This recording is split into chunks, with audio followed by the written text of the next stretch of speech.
Hello friends, this is going to be my review of the Epic Strike Batmobile from Batman vs. Superman. And it's scaled for 6-inch figures, so hopefully it's pretty awesome. Let's take a look at it. Bottom, it says easy open here, so let's see just how easy this packaging is to open. Hopefully it's easy. Oh, twist stuff? I hope it's that easy.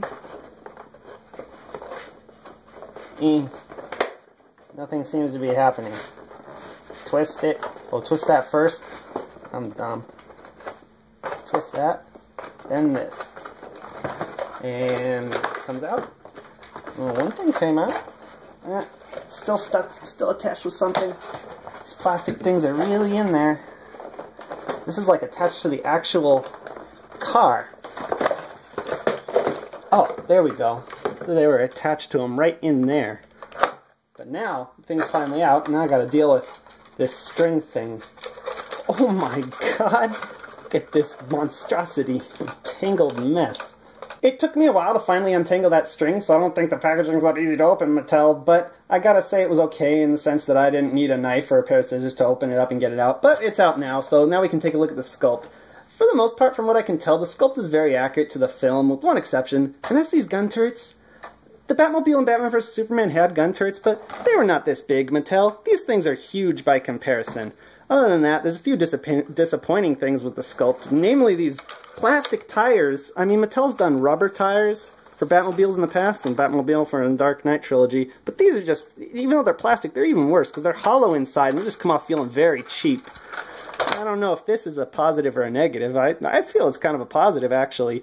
These pieces on the back are stiff plastic. Normally Mattel uses rubber for parts that protrude out like this, so it doesn't break off, but I don't feel like these are going to break off, so, you know, that doesn't bother me so much. What does bother me is this.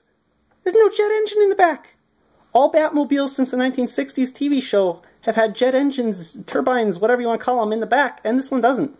I don't know if that's Mattel's fault or if it's just the design from Batman vs. Superman, but, you know, it's disappointing nevertheless. Anyways, the paint. There's a couple decals on the side that say danger, intake. There's on the other side too.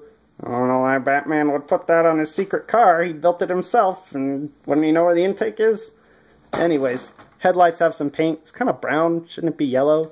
Well, whatever. And the only other paint is a decal right here. It's some kind of explosion on the turrets. I don't know what that is. Let's look at accessories and action features. The Batmobile pretty much comes with just two accessories. These things, these kryptonite missiles. I don't know what they're... If they're supposed to be kryptonite missiles, probably are, but you know, of course that wasn't in the movie. And I think you all know what these are for.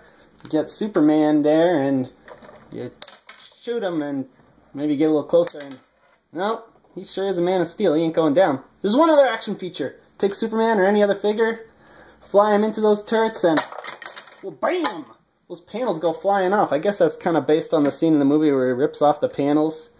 So, I mean, underneath, the packaging calls this a hidden arsenal. It looks kind of like bullets right there, but everything's just so flat and lacks depth. It's not a very... It's an intricate sculpt underneath, but it's flat, so it's not very realistic, but at least it's a nice silver color. Now it's time to take a look at the scale and do some size comparison. Now, when I do my usual action figure reviews, I think you guys all know accessories time is my favorite time, but when it comes to vehicles, I think size comparison is my favorite time, because there's just so much to do when it comes to vehicles. So, here's the Batmobile next to Batfleck. Looks pretty good, looks pretty in scale, but the real question is, will he be able to drive it? Because the package says fits most 6-inch Batman figures, but of course this is for the adult collector. This one was, you know, a little bit bigger than the cheapy ones.